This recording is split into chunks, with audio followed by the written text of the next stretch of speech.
কিভাবে চলবে ইসলাম সে আমাদেরকে জানায় দিয়েছে। এখন যেই লোকটা পরিপূর্ণ ইসলামের মধ্যে ছিল, কিছু ছিল কিছু ছিল না এমনটা না।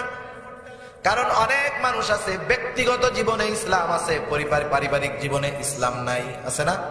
নিজের দাড়ি আছে, লম্বা জামা আছে, 5 ওয়াক্ত নামাজ পড়ে, তাহাজ্জুদ পড়ে, কিন্তু মেয়েটা সপ্তাহে 2-3 দিন বিয়ানি বাজার বেপরদায় মার্কেট করতে যায়, আছে না এরকম লোক? বহুত আছে, সব জায়গায় আছে। ছেলেটা নামাজ পড়ে না, দুনিয়ার যত গুনার কাজ করে বেড়ায়, এমন লোক আছে না নাই? স্বামী একেবারে খাঁটি আল্লাহর ওলি, স্ত্রীর অবস্থা ঠিক তার বিপরীত, আছে না নাই? লোকটা হয়তো ব্যক্তিগত জীবনে ইসলাম আনতে পেরেছে, পারিবারিক জীবনে পারে নাই।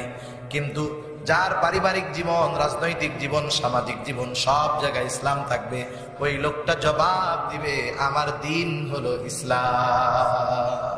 কারণ ইসলামই একমাত্র পূর্ণাঙ্গ জীবন ব্যবস্থা, এছাড়া দুনিয়ার অন্য কোন জীবন ব্যবস্থা পূর্ণাঙ্গ নয়। তৃতীয় প্রশ্ন, তোমার নবীকে অথবা নবীজিকে দেখায় বলা হবে মা হাদার রাজুলুল্লাযী বুইসা ফীকুম, এই লোকটাকে যাকে তোমাদের কাছে প্রেরণ করা হয়েছিল, যদি সে সুন্নাহর উপরে চলে থাকে, নবীর আদর্শ অনুযায়ী চলে থাকে, নবীর মোহাব্বত অন্তরের মধ্যে রেখে থাকে, ও বলবে ইনি তো আমাদের নবী মুহাম্মাদুর রাসূলুল্লাহ। প্রশ্নের জবাব দিল পাস না ফেল? পাস হয়ে গেল। আল্লাহর পক্ষ থেকে ঘোষণা আসবে সাদাকা আবদি সাদাকা আবদি ফাফরিশুহু মিনাল জান্নাহ ওয়ালবিসুহু মিনাল জান্নাহ ওয়াফতাহু লাহু বাবান ইলাল জান্নাহ। আল্লাহর পক্ষ থেকে ঘোষণা আসবে, যাও তার জন্য জান্নাত থেকে বিছানা বিছায় দাও তার কবরে, তাকে জান্নাতি পোশাক এনে পরায় দাও, তার কবরের সাথে জান্নাতের দরজা খুলে দাও।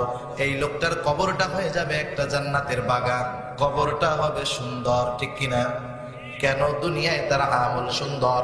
এই লোকটা জান্নাতের মধ্যে ঘুমাইতে থাকবে, ফেরেশতারা বলবেন উমকানাউমিল আরুস, ঘুমাতে থাকো যেমন করে নতুন দোলা ঘুমায়।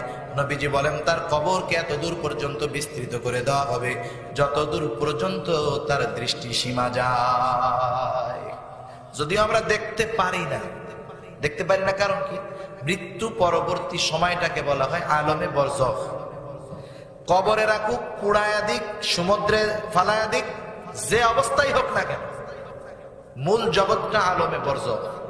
কবরে হোক আর যেখানেই রাখুক, যার নির্ধারিত শাস্তি আছে ওই অবস্থায় তার শাস্তি হবে। মানুষ যখন মারা যায় আমরা কি বলি? মানুষ ইন্তেকাল করছে। ইন্তেকাল বলে না? ইন্তেকাল হলো স্থানান্তরিত হওয়া, এক জায়গা থেকে আরেক জায়গায় যাওয়া। আমরা দুনিয়ার মধ্যে কিছুদিন ছিলাম, এখান থেকে আলমে বরজখ